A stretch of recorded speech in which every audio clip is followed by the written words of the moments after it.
simply dreamed about the bus arriving on time. I walked through my day trying to stay safe, stay quiet, and stay out of trouble. I would practice sentences in my head before I said them, both because I had an accent, but also because I knew that people do not hear everybody the same way. Some kids are allowed to ask questions about their environment, and others are taught that the system is fixed, and survival is the best you can hope for. That lesson did not come from a textbook, rather straight from observing how power worked around me. Because I realized very quickly that this country kind of uses the same playbook: pick a vulnerable group, describe them as a threat, flood the media with accusations, then use the panic to justify collective punishment. Um, so, so as a Somali immigrant Muslim American,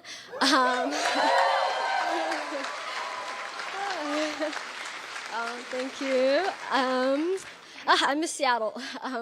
But our community knows this script very well. So we had surveillance of our mosque, travel bans, a certain president calling us garbage. And this rhetoric doesn't stay abstract. It always filters down. So we've seen these past few weeks people pulling up to Somali daycares and establishments demanding that they prove that they're not committing fraud.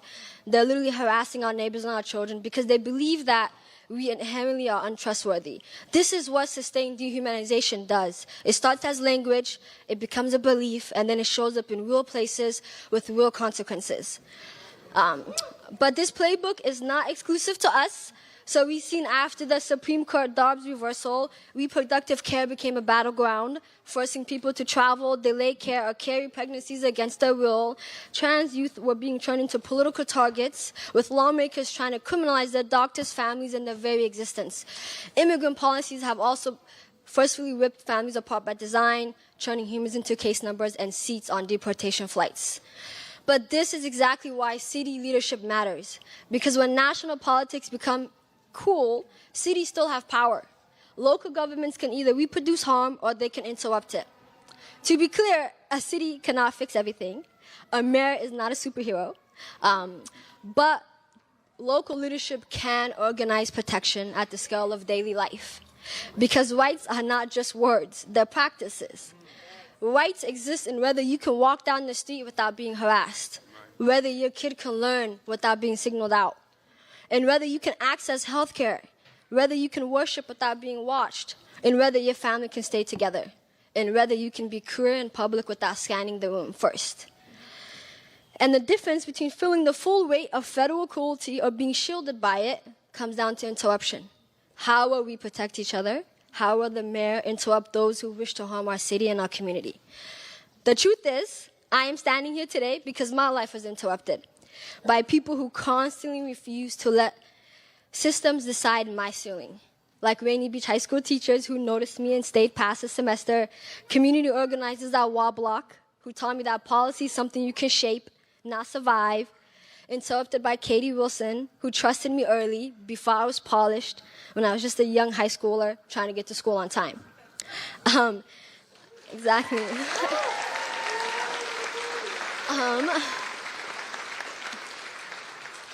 And that interruption matters because through Rainy Beach High School work,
Let's hear it for Ifra Abshir.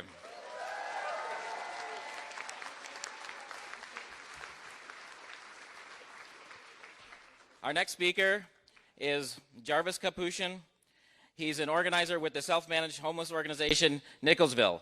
Let's give it up for Jarvis.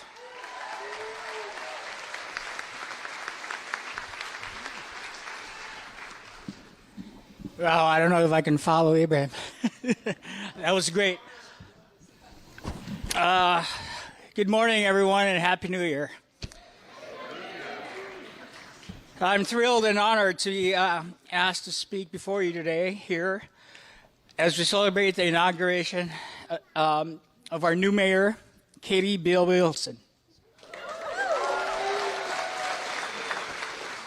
Katie is someone that I've known for about 15 years now, and someone I've met with for a quintessentially Seattle cup of coffee. And it's so proud that she's been elected as our new mayor.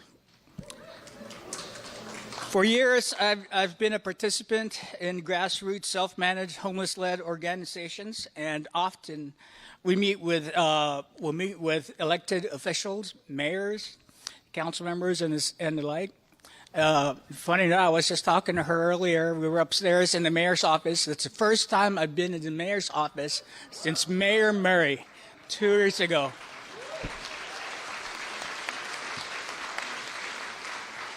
And that was when we were meeting with the mayor for the declaration of state of emergency on homelessness 10 years ago.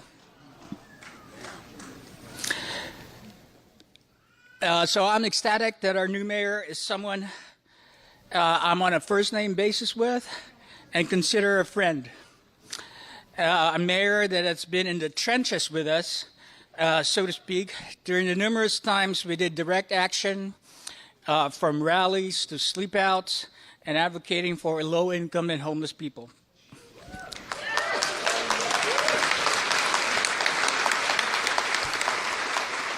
I first met Katie during the early days of the Transit Riders Union when I was still homeless, staying at 10 City 3. I remember, if I remember correctly, our first collaboration was during the demise of the Ride-Free area in downtown Seattle, a program that's been in place for 4 decades. That was in 2012. And it was only natural to join forces with an organization that is advocating for affordable transit and an organization of homeless people that rely on a public transportation to get around to services and resources. At one point, we had to close our shelters due to rising costs and lack of funding. We decided to stick it together and camp out in tents in the plaza of the King County Administration Building. Katie and other members of the Transit Riders Union went side by side with us, carrying sleeping mats and blankets on the sidewalk of Fifth Avenue.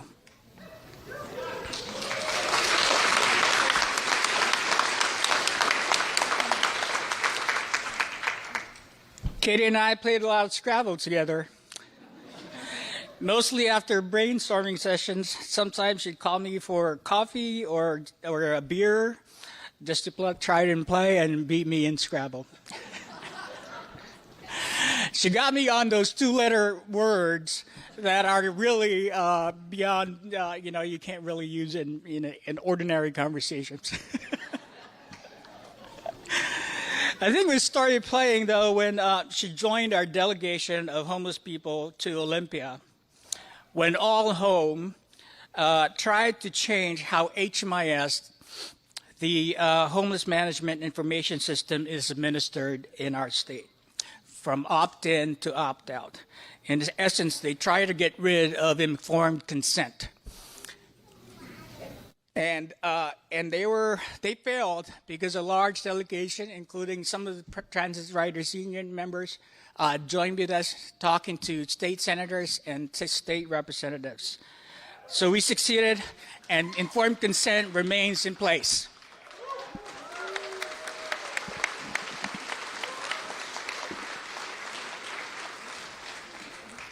Not quite sure about the chronology of all events and collaborations with the Transit Riders Union, specifically with Katie.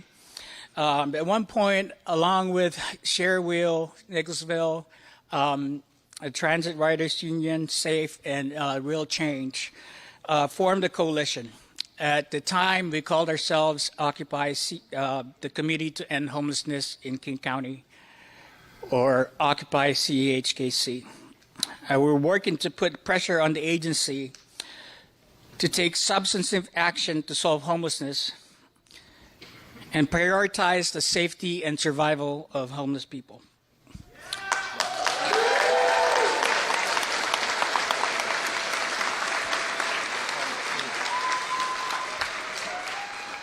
To this end, we made our presence known at the committee's governing board meetings. We weren't disruptive, but we made our viewpoint clear that homelessness is in a state of emergency and there are more unsheltered people than there are shelter beds available. And without shelter, people die. Yes. Some of you may not be aware that KCRHA is the third iteration of our county's continuum of care. First, there was the Committee to End Homelessness in King County, CHKC, and the 10-year plan to end homelessness that ended in 2015. Then it became All Home, and now we have the King County Regional Homelessness Authority. And with each iteration, the goals have changed from ending homelessness with CHKC to making homelessness just rare, brief, and one time with All Home. And with KCRHA now, the goal is just reducing unsheltered homelessness. We were lowering the bar. So during one meeting at CHKC, we held up names of homeless people who had died unsheltered. And at another, we formed a human corridor that committee members to follow into the bird and night landis room behind me as we stood staring at them in silence. And in all of this, Katie Wilson was a steady presence by our side. Coincidentally, our coalition, the name of our coalition evolved into our city coalition in 2015. The focus was ensuring that homeless people have their input respected regarding a new ordinance governing encampments and tiny house villages. As her campaign motto states, this is our city.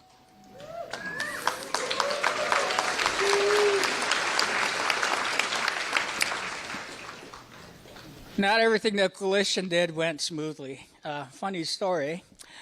After the Committee to End Homelessness in King County announced that they would have their next meeting at the South Seattle College in Georgetown, a coalition made plans to hold a city council candidates forum followed by a sleep out at the Hats and Boots Park nearby and marched to the committee's governing board meeting in the morning. This was the first city council election with the new Seattle districts in place. The forum was terrific, great attendance by the candidates, and an audience basically parked full of homeless people and supporters prepared to sleep out under the summer stars, including Katie Wilson and her husband, Scott Myers.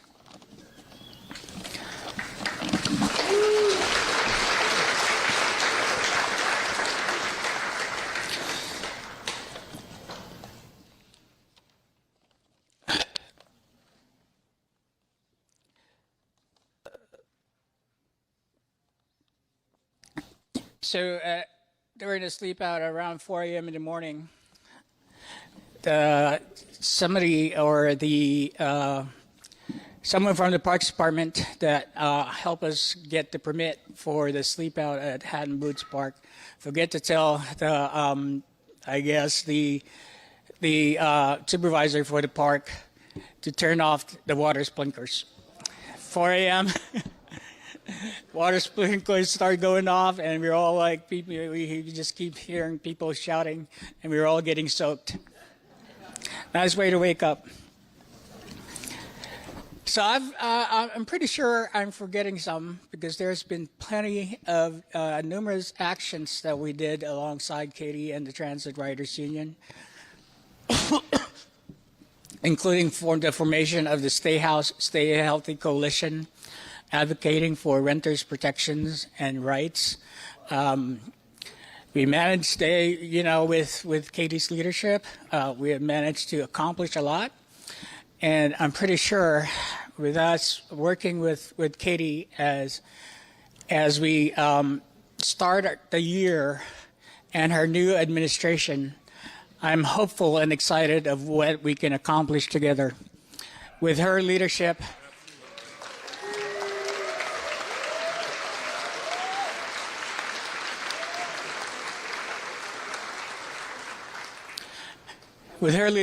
and guided by her dedication to low-income and poor people that can barely afford to live in the city, I'm hoping for the next great next 4 years, and hopefully we can address our affordability crisis and finally also address our homelessness crisis to the scale and urgency it deserves.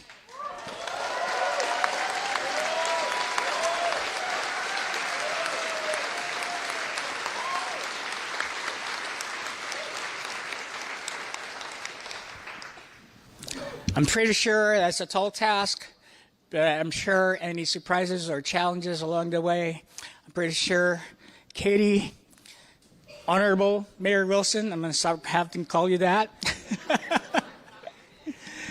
But I'm pretty sure you'll be a remarkable mayor for a city. Thank you.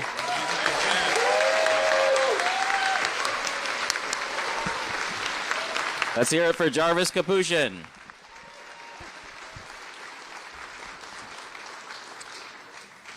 Okay, our next speaker is Cynthia Green. Cynthia, yeah.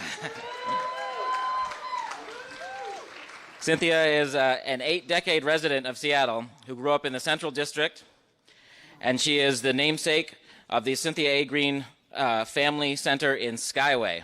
Let's hear it for Cynthia.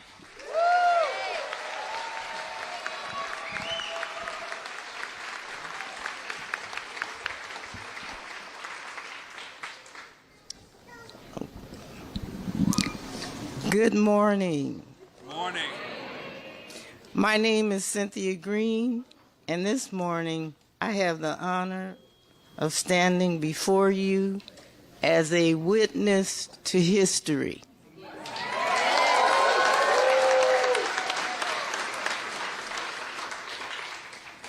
I have lived in Seattle for 80 years. I have watched this city rise and fall, expand and exclude, promise and disappoint.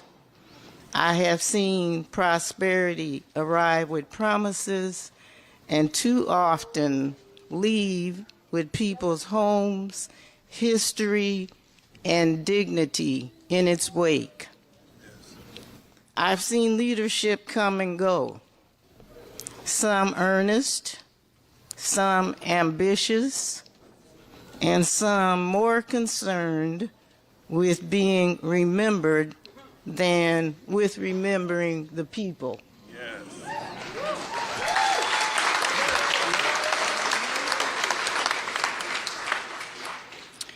So when I say this moment matters, I say it with the weight of a long memory. Today, we swear in a mayor who did not come from the loudest rooms or the richest donors.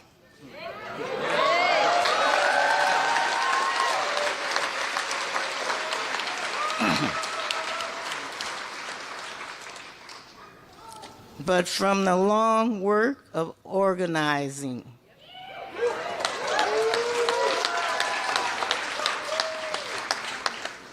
listening, and standing with people who are usually told to wait their turn. Mayor Katie Wilson.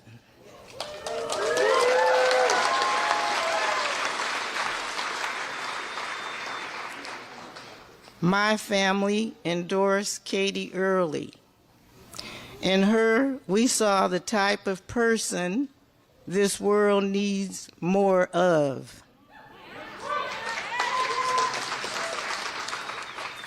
Someone brave enough to risk failure in practice of love and justice, rather than find comfort in preserving a system that survives on unconcern. And let me tell you, we caught some criticism for it. We were cautioned to be sensible, urged to temper our hopes and accept what was deemed realistic. But history has taught us this: realism, accepting a situation as it is, this is often the language of those who have grown comfortable living with inequity.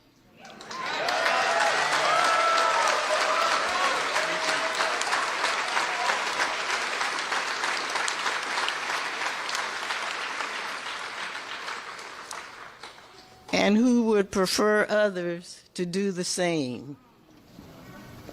Know this: when people tell you to lower your expectations, it's usually because they've gotten comfortable with someone else paying the price.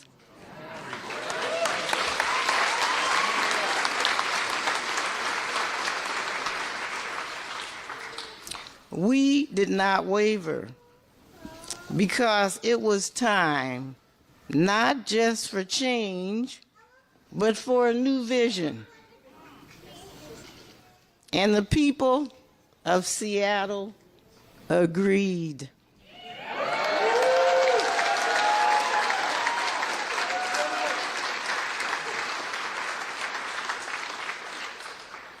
Today is more than a celebration for our mayor. It is victory for the people who refuse to disappear from this city.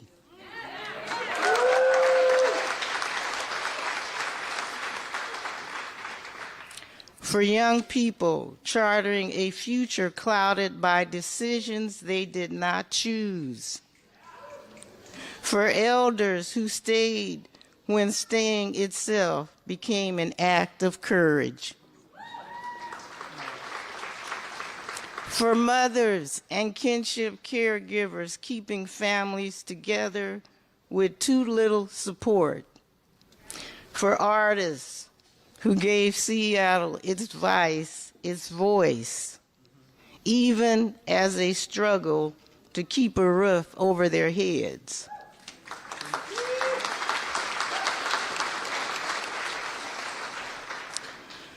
Seattle does not belong only to the powerful or to the ones with wealth collected. It also belongs to the people who love it, labor in it, and believe in it.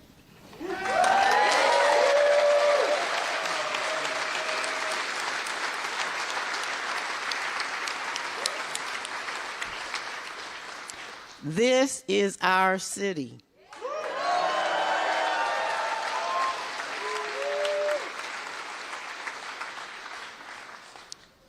Katie has talked about vision from the beginning. A vision for transportation that actually gets people where they need to go. A vision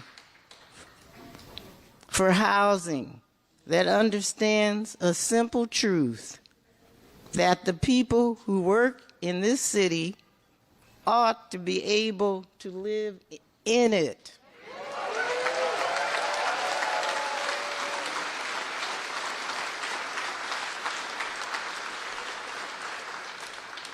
A vision that does not confuse growth with goodness. That's right. Let me tell you why that matters. Not long ago, I spoke with a grandmother raising her grandchildren after their mother passed.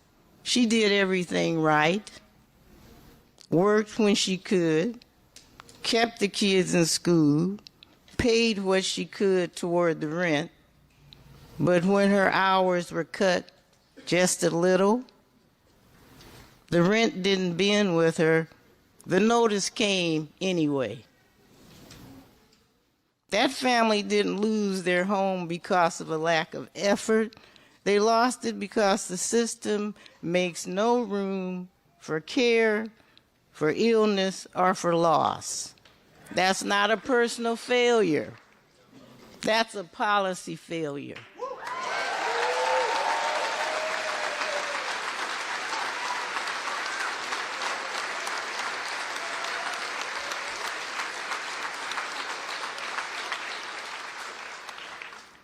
That is why lived experience matters. Reading about struggle is not the same as living it. Katie knows the cost of child care. She knows what it's like to wait for a bus that never comes on time. She knows rent increases aren't abstractions, something that exists only as an idea. They're eviction notices. She co-founded the Transit Riders Union because she understood that access, affordability, and dignity are not luxuries, they are necessities.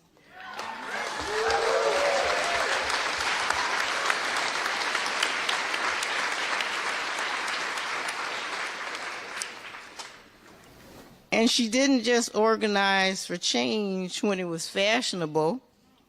She showed up when it was hard. That's the difference.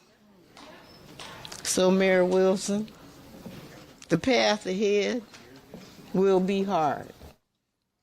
You will be celebrated, and then you will be scrutinized. Your work and actions will be looked over. You will be lifted up and then torn back down. This is the pattern.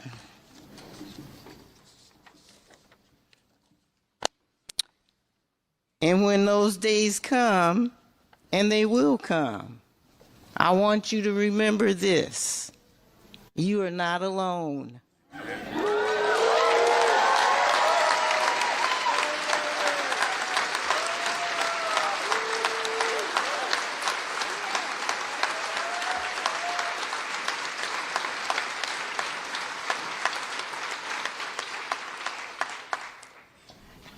You have assembled a team that reflects the true Seattle: multiracial, multi-generational, rooted in community, rich in lived wisdom, people who understand that loudness is not clarity, that ego is not leadership, that compassion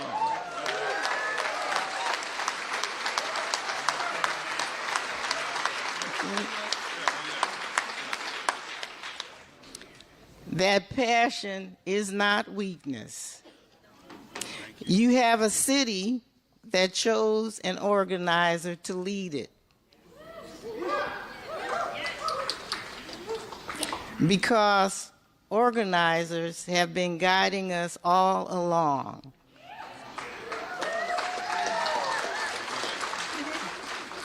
Through mutual aid circles, community gardens, and cultural sanctuaries.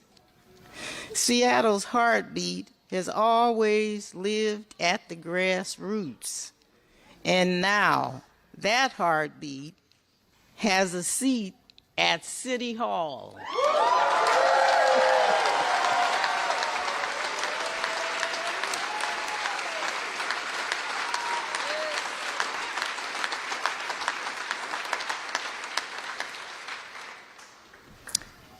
And today is not the conclusion of the work. This is the beginning.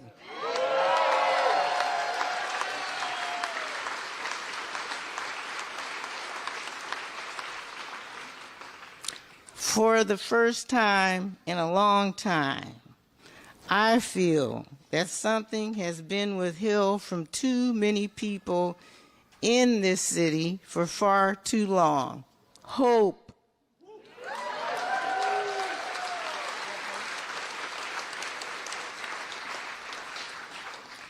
Seattle can hope again.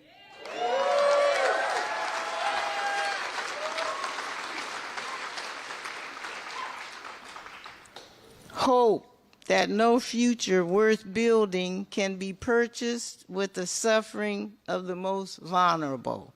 Hope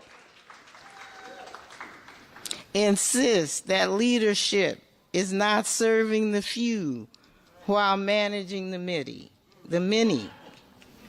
but the responsibility to hold the whole, to govern with love, integrity, and truth.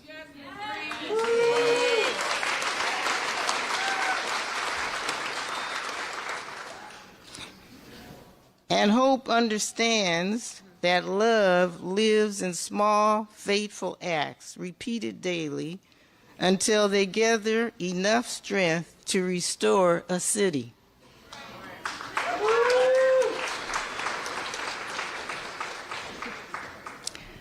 Seattle is not finished.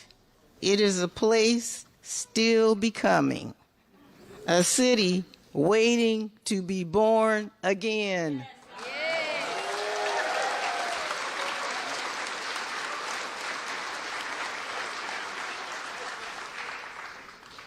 Today, we take the first step in that work together. Mayor Wilson, we placed our trust in you with clear eyes and committed hearts. Walk with us in hope. Lead with us in truth. And build with us the city we have long believed is possible. Come on, Ms. Green. All right, okay.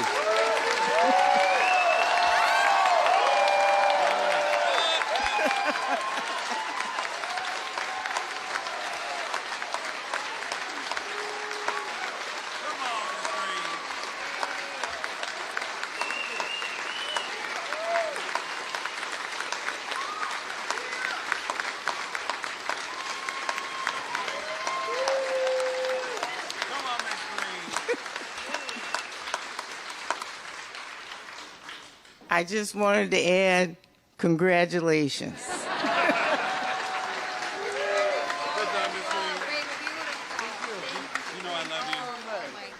How you doing this morning? Let's hear it for Cynthia Green.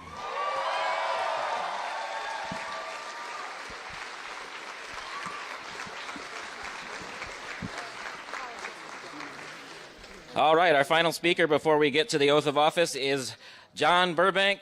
He's the founder and retired executive director of the Economic Opportunity Institute. Let's give it up for John.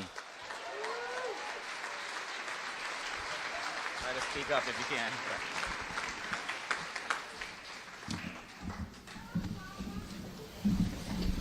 Wow, what an amazing audience and amazing day.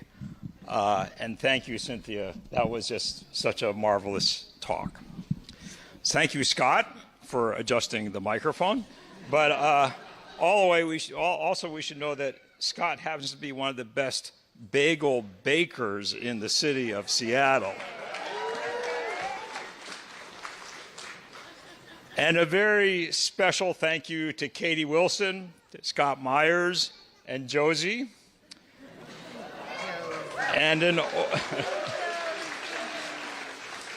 an overwhelming thank you to the activist citizens who worked their hearts out to elect Katie Wilson as our next mayor.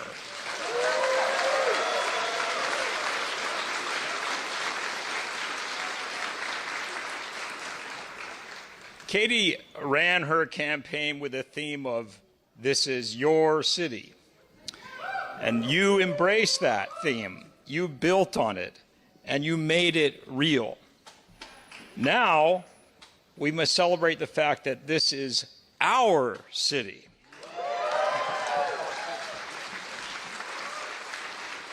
And as Seattle is our city, we must act, all of us act, with responsibility, with respect, with purpose, and with goodwill. We must work together to create our shared and thriving Commonwealth of Seattle.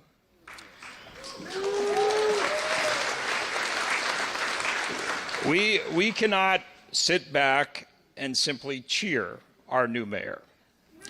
We cannot just celebrate Alexis Rink, Dion Foster, Erica Evans, and Eddie Lynn.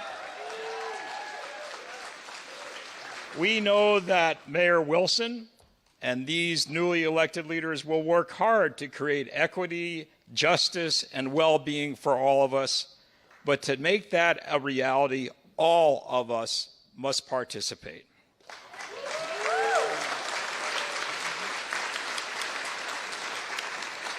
We must continue to be innovative, persistent, demanding citizens, and always, always keep our eyes on the prize.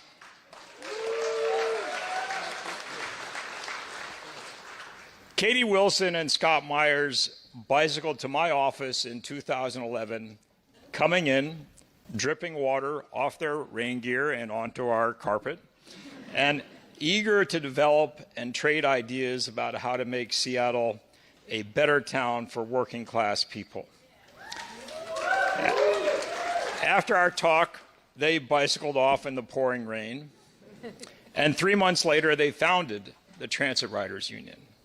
And thanks to them, and to you, and to you, the Transit Riders Union became a small, powerful, dynamic organization that did not just talk about things, but instead made actual policy progress.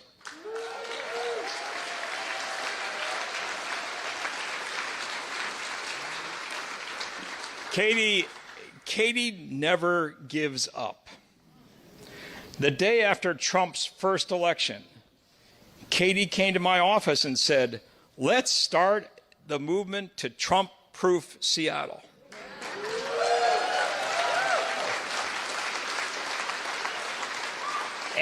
And she did, and we did, getting the city council to unanimously pass an income tax on the affluent. And while that was stymied in the courts, it set the stage for progressive taxation, thanks in large part to Katie Wilson.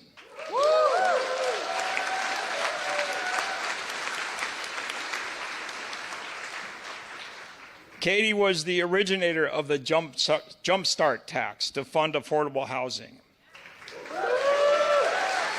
And from Jumpstart, we developed the excess compensation tax to fund social housing.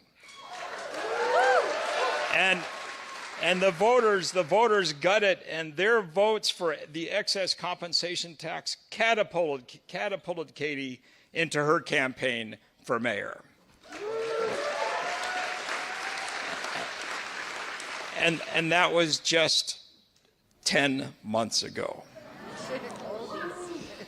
How do we honor Katie, this incredibly courageous and audacious and shy citizen of Seattle? We thank her for running and winning her campaign to become Seattle's mayor. We thank her for her undaunted, quiet, lonely, sometimes going door to door with Josie in a baby carrier, and ultimately successful campaigning to increase the minimum wage in cities ringing Seattle. We thank her for her youth and employee passes on Metro buses, We thank her for her nationally recognized work to enable an independent media. We thank her for building coalitions. We thank her for building coalitions of community organizations, workers, activists, immigrants, Democrats, socialists, child care workers, small businesses, unexpected listeners and supporters, and voters.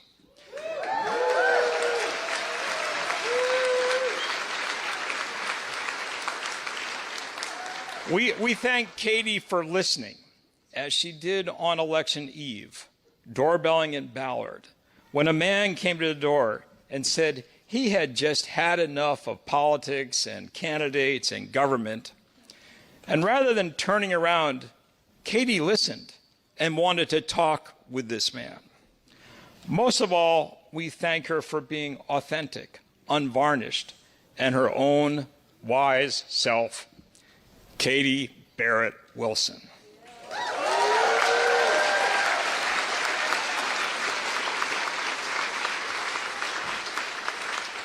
A few years ago, Frank Chop, Larry Gossett, and I were at a Transit Riders Union annual fundraiser. We talked about the urgent need for a new generation of progressive leaders. Now, Frank is no longer with us. Larry is retired, and I'm just a speaker.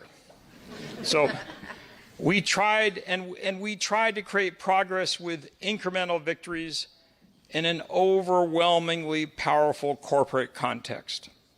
So we can't say that Katie stands on our shoulders, because that is not a very strong platform for the future.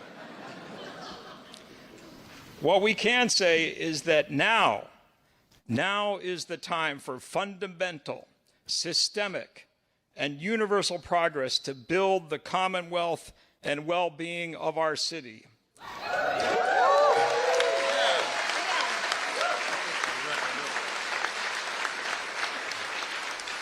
And rising from the ashes of Trumpism and neoliberalism, our new mayor will lead us in creating a phoenix of hope and opportunity, of goodwill and economic security for all of us in this great city of Seattle.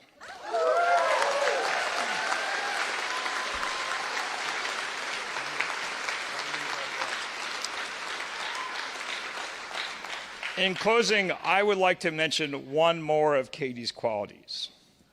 Over the past decade, I baked and delivered pies and cookies to Katie.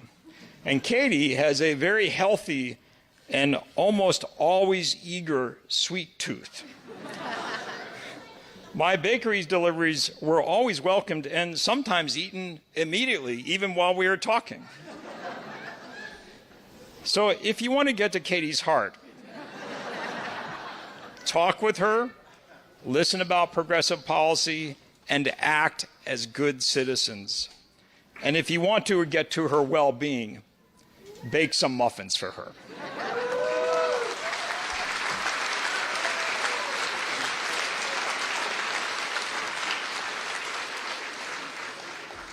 It's such an honor for me and for all of us that Katie is our new, wonderful, and wise mayor.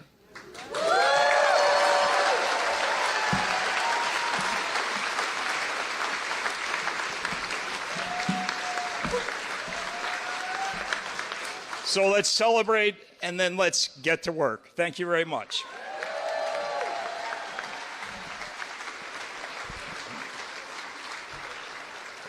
Thank you, John Burbank.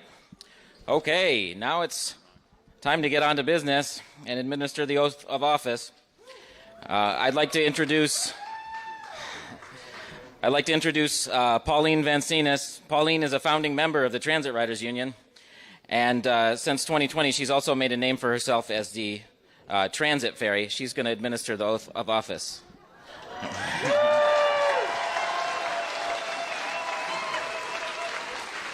Are you coming up? Come on up here, girl.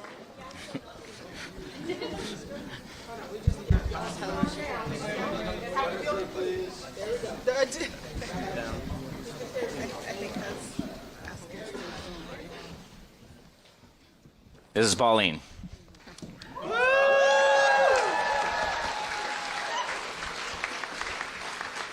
Hi, and I am, to quote somebody else, beyond thrilled, beyond delighted to have this honor. Now, Katie surprised me about a week ago with this, and I am just tickled pink to be here. There, can you guys hear me? Okay, yeah. Yeah.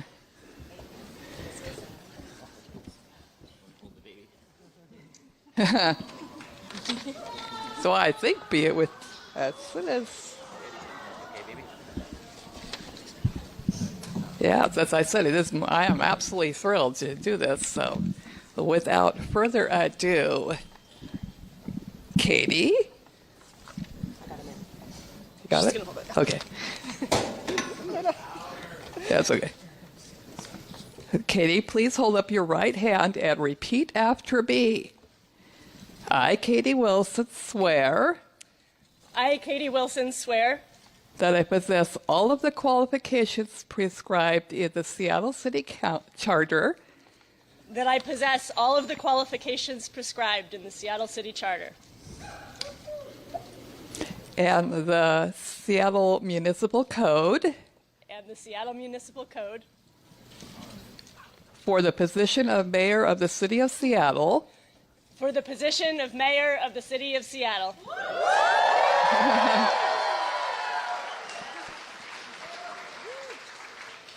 That I will support the Constitution of the United States. That I will support the Constitution of the United States. The Constitution of the State of Washington. The Constitution of the State of Washington. And the Charter and ordinances of the City of Seattle. And the Charter and ordinances of the City of Seattle. And that I will faithfully conduct myself as Mayor of the City of Seattle. And that I will faithfully conduct myself as the Mayor of the City of Seattle.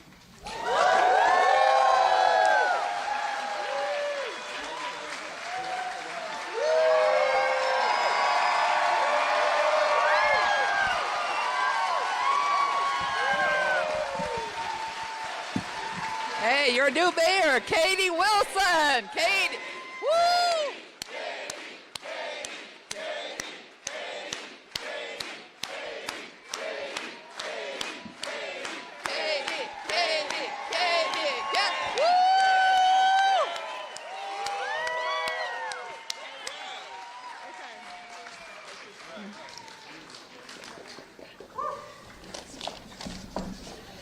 Thanks, guys.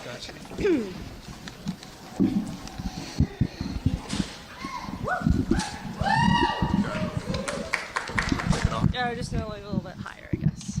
Yeah. Yeah. Hi, everyone.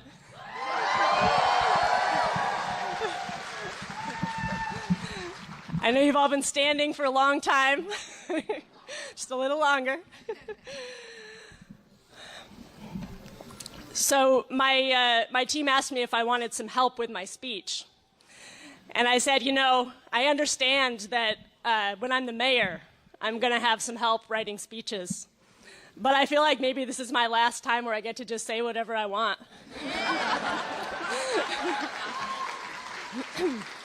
So y'all are getting an unvetted speech here. I can feel some waves of anxiety. It's going to be okay.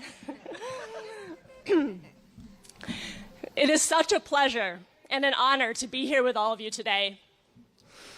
I look out and I see so many people who have played a role in getting us to this place of promise and hope. I see friends and colleagues and family.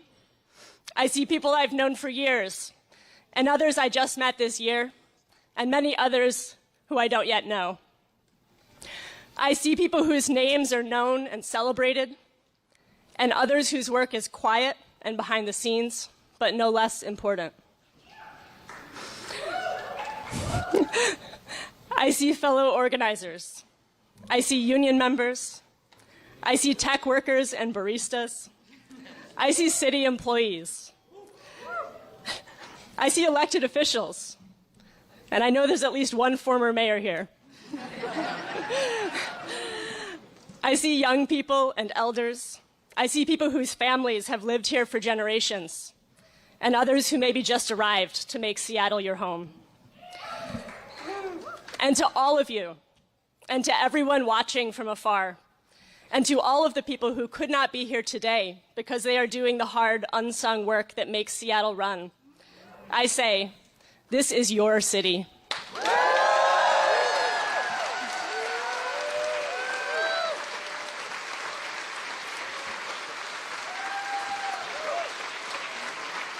This is your city. This is your city, and as your mayor, I will work every single day to make that not just a phrase, but a living reality. This is your city. That means that you belong here. You have a right to be here and to live a dignified life, whatever your background and whatever your income. But it also means that all of us have a shared responsibility for this place and for each other, because Seattle is what we make of it together.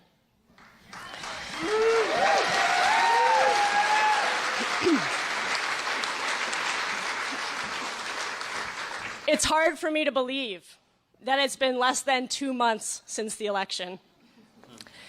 And in that short space of time, a lot has happened. For one thing, I'm getting really, really good at hiring people. But seriously, I am very excited about the team that will be joining me in the mayor's office.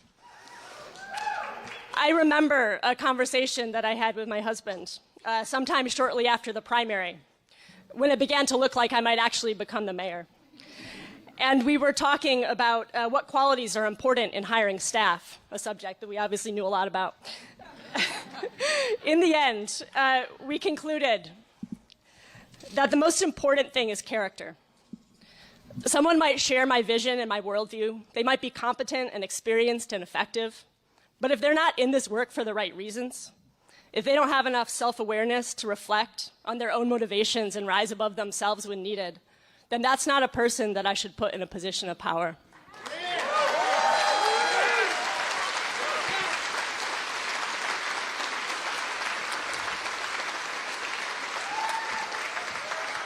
I believe that it is so important that the people working alongside me in the mayor's office every day are good people with good judgment who have the best interest of our city at heart.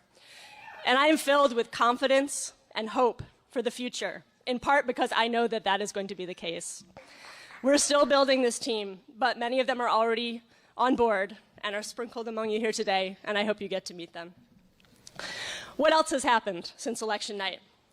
Well, late last month, I had the honor of being noticed by the President of the United States, who called me a very, very liberal/communist mayor.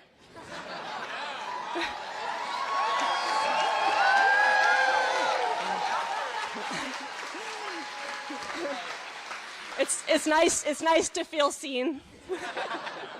That's all I'm going to say about that. And earlier this month, we launched our transition team. So this team is composed of about 60 volunteers, community leaders and experts in their fields, who are helping to turn many of the issues that I campaigned around into actionable plans and recommendations for my administration. Many of these people are also here today, some of them behind me. And I want to say a few words about their work because I am very proud of what they're doing. So sometimes mayoral transition teams can be a little bit performative. You select a bunch of people with names that other people recognize, you put them in a big room, everyone says their piece, they feel important, you feel important, and then everyone goes home. I really hate that kind of thing. I don't like wasting people's time. So as a community organizer, I decided to do things a little differently. For our transition team, we chose people who are willing to roll up their sleeves, put in real time and labor, and expand the tent. So these 60 people have been hard at work, reaching out to a much wider circle of advisors across the city, building relationships and gathering insights. And so far, in just the few weeks since we launched, they've collectively talked with over 700 more people.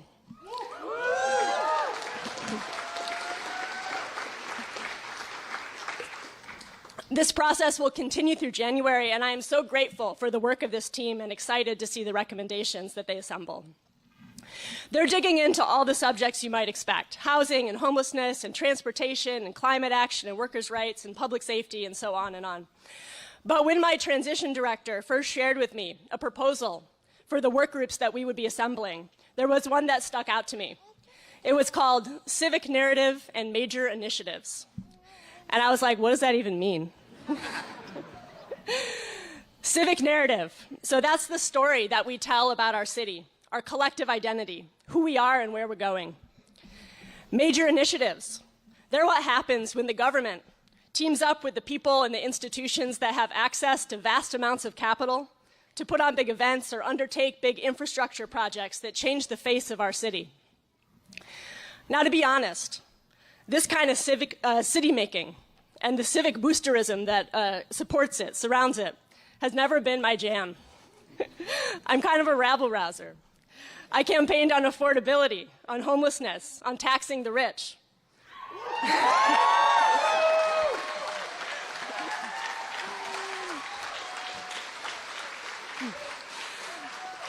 I've spent my career organizing with the people who often get left out of those official narratives.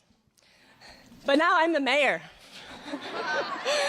And it's my job to channel excitement for major projects. And not just that, I have to genuinely care about them, enough to exercise good judgment and make the best decisions possible for our city. And so I had a little bit of a crisis of conscience. Can I do that? Can I be the mayor of the waterfront and the World Cup and the stadiums and the Seattle Center and the Convention Center and any other centers we might decide to build? Well, I have some good news for our city. Yes, yes, I can.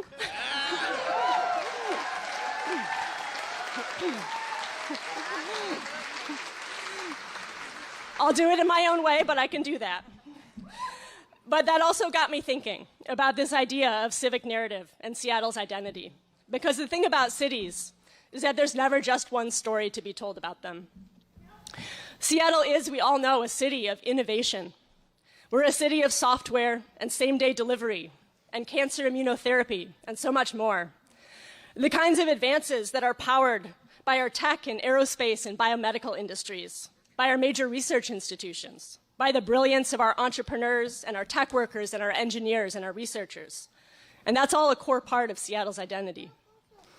But just as there is city making and innovation from above, there is also city making and innovation from below. There are kinds of innovation that no one pays you for, but they're no less important. Because Seattle is also a city that has been home. We're a city of music and literature and the arts. And yes, of course, you can make money in those fields, and some people make a lot of money. But usually before you make any money, there's a long period of not making any money. Of pursuing your calling just because you're in love with it, because you see or hear or feel something that no one else does, and the act of creation gives your life meaning. No one gives you venture capital to become a musician or a sculptor, or to start a small brick and mortar business, to bring something new to vacant space and enliven a neighborhood. And I can tell you from personal experience that no one pays you to start a transit riders union.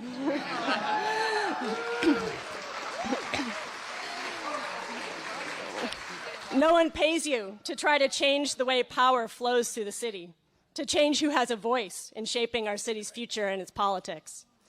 And these kinds of innovation from below are something that I am afraid we are at risk of losing because it is so hard to afford to live in this city. So when we fight for affordable housing and childcare, it is not just about solving the math problem of how to make your household's revenue exceed its expenses. And when we talk about shaping our transportation system and our neighborhoods, it's not just about making people's commutes safer or shorter or less polluting. It's about opening up the time and the space where life happens, where people can breathe and experience and create, where we can be full human beings and not just means to an end.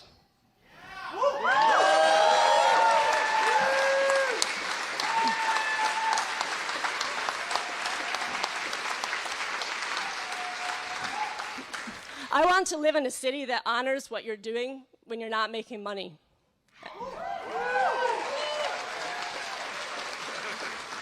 I'm not talking about watching Netflix, by the way. I mean the time that you spend with your kid at the playground or caring for a sick friend. I want to live in a city that celebrates the labor that people perform voluntarily, like someone, the transit fairy, who spends all day cleaning up bus stops, even though no one is paying her to do it.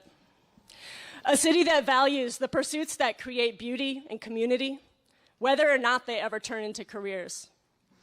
A city that thinks that you should have time to read a book and lay on the grass staring up at the clouds.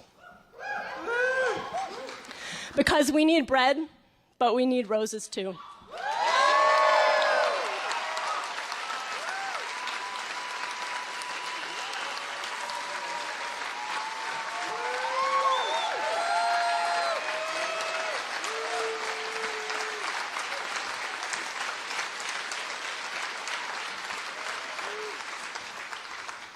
We all deserve roses. And we can honor this work and leisure too, not just by praising it or saying that we value it, but by fighting to make possible a way of life where you do not have to spend every waking moment figuring out how to pay your bills. Where you don't have to work multiple jobs to support your kids, where you can raise a family in an apartment because the city is your living room and the park's your backyard and the grocery store is a short walk away. And I believe that we can have all of this, but it will require yet another kind of innovation. Innovation at City Hall. We are in a moment that calls for vision and ambition. And also, I know that the necessary foundation for ambition is trust.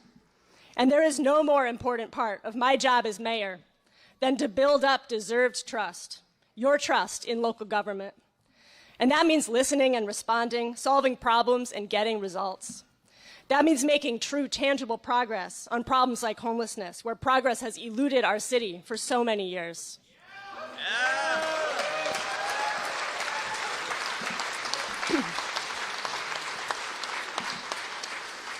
I believe that we can do all of this, and we can also do big new things. And we have to do big new things. And I am going to be calling on all the brilliance and the creativity and the dedication of our public sector workers, our city employees, as we push the boundaries of what we can accomplish together. But most of all, success is going to require all of you. Is anyone here at Seattle City Hall for the very first time this morning? Yes. That's a lot of hands. Welcome. This is your building.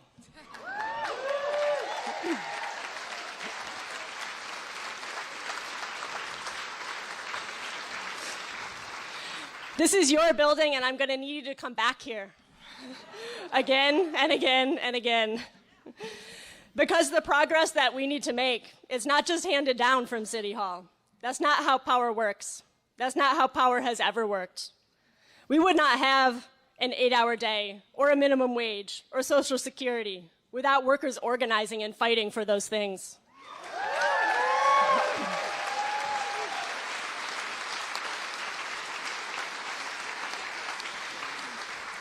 We would not have the rights that we have for women, for Black and brown people, for the LGBTQ plus community, without mass social movements fighting for dignity and equality.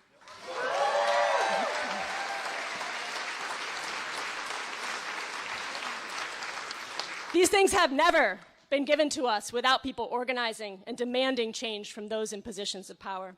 And the same is true here in Seattle. We wouldn't have some of the strongest tenant protections in the country without renters organizing for those laws. And we wouldn't have free transit for youth if students at Rainier Beach High School hadn't stood up and made that their fight.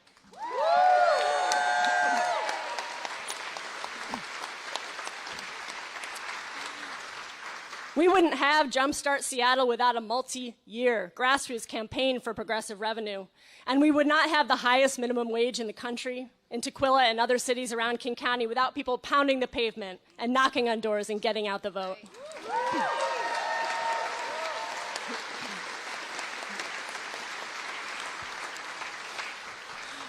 With all of you is where this power lies. And that is why I intend to govern in a way that creates space for organizers and ordinary people to do the work of pushing our city and our society forward toward realizing our highest and best aspirations. Because I know that what I am able to accomplish in office will depend on what you are able to build on the outside. This is your city, and I am so, so proud to be your mayor.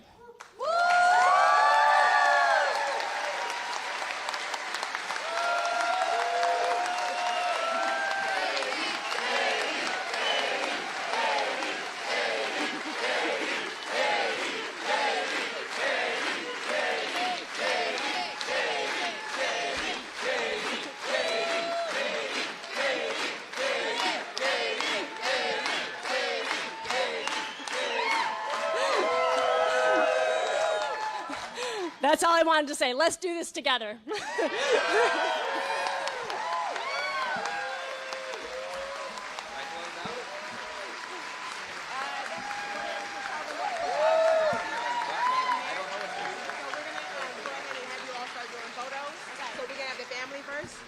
So, Mayor, if you don't mind. So maybe you just tell people we're doing photos. Oh, don't worry. Okay. You're the first gentleman. We got this.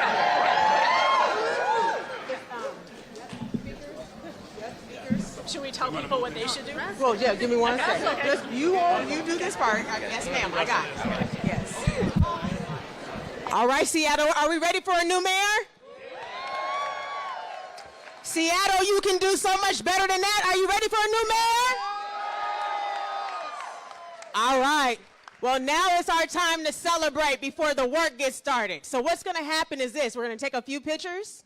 Okay, so if you're, matter of fact, if you have a sign, get in front of me. I'm just a voice, just a voice. And then what's going to happen is I have a colleague for everybody else here.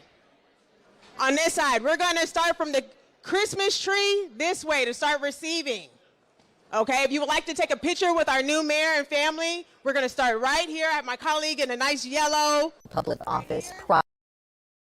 So I think it is kind of an interesting shift that we will all see together as Seattle will likely head in a new direction. Yeah, and she's focused once again on all the things she's been talking about during the election and leading up to her inauguration here about affordability, making it better for people to live and work in Seattle and be able to live in Seattle as well. And she really hit on that, and also mentioning the fact that the president, Donald Trump, has highlighted her and had some things to say about her, calling her, I believe, a communist at one point. But she got a round of applause from the audience when she mentioned that as well. Yeah, a democratic socialist, a sort of communist. And she said she was, she seemed fine with that description, but did not speak any more on the matter. However, she continued to hammer home the idea of affordability, talking a lot about the fact that workers who work lower paying jobs should feel just as comfortable living in the city as anybody else. And she herself lives in an apartment with her young family. And it's something that she says that she will be working towards, in addition to the topic of homelessness as well. Yeah, those are her big topics, and she spoke about them just now. But let's check in with Dan Griffin, who is down there covering all this. I don't know, do we have Dan right now to talk about what we just heard here? And there he is. Yeah, Dan Griffin. What is your takeaway, Dan, from what we just heard from Katie Wilson, our new mayor in Seattle? Well, you know what? Certainly a message of, trying to look out for one another, caring for one another, coming together as a community. She said, this is your city. She mentioned a line that stuck with me pretty quickly. She said, we need bread, but we need roses too. So she talked about a lot of the things that she's looking forward to doing, addressing homelessness, affordability in the city. Also talking about the work that has been done to get to this point in the first place. She mentioned the youth coming together to get the transportation situation, getting free ridership for them as well. And what was really fascinating to me is she came out, she mentioned, this is a speech that she did not have anybody vet, so this was coming straight from the heart. The different types of things that she wants to address moving forward. She talked about the history and the different types of work that go on within the city here, day in, day out. There are people who have the spotlight, that work that you see on any given day. But she also mentioned there's a lot of people who are doing work that you might not know about. And she mentions that work and those contributions are just as important on a day-to-day basis. So she's mentioned here, you know, a number of people that are going to be a part of her transition team. She talked about the fact that they've talked with hundreds and hundreds of people trying to get a better idea for recommendations about what it is that she needs to address. And so it's going to be fascinating to see what she learns over the next few weeks and maybe where she takes it from there. Yeah, Dan, she says, you know, you shouldn't need a six-figure income to live in Seattle, but right now you do. Right. And she says that we got to tackle the homelessness issue. Well, there have been millions upon millions spent on the homeless issue, and it's only gotten worse. So her work is really cut out for her here. Absolutely. And, you know, that's one of those things that I think a lot of people were concerned about with this election. They were curious about what's going to happen with homelessness. What kind of money is going to be put to addressing it, to helping people find homes, and also to improving the situation across the city. It's a very complicated issue. You know, we talk year over year over year about the number of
cloudy.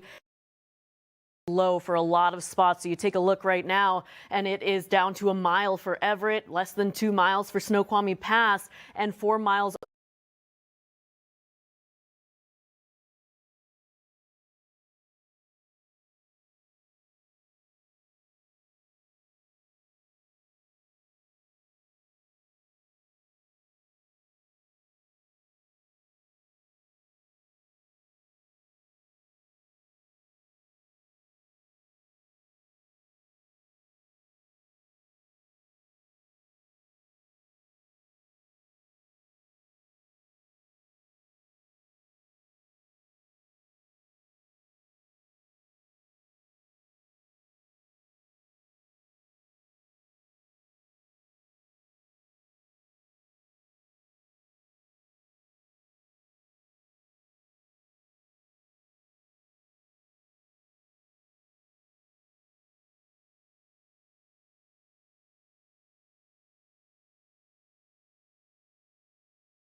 cloudy. Low for a lot of spots. So you take a look right now and it is down to a mile for Everett, less than 2 miles for Snoqualmie Pass, and 4 miles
cloudy. Low for a lot of spots. So you take a look right now and it is down to a mile for Everett, less than 2 miles for Snoqualmie Pass, and 4 miles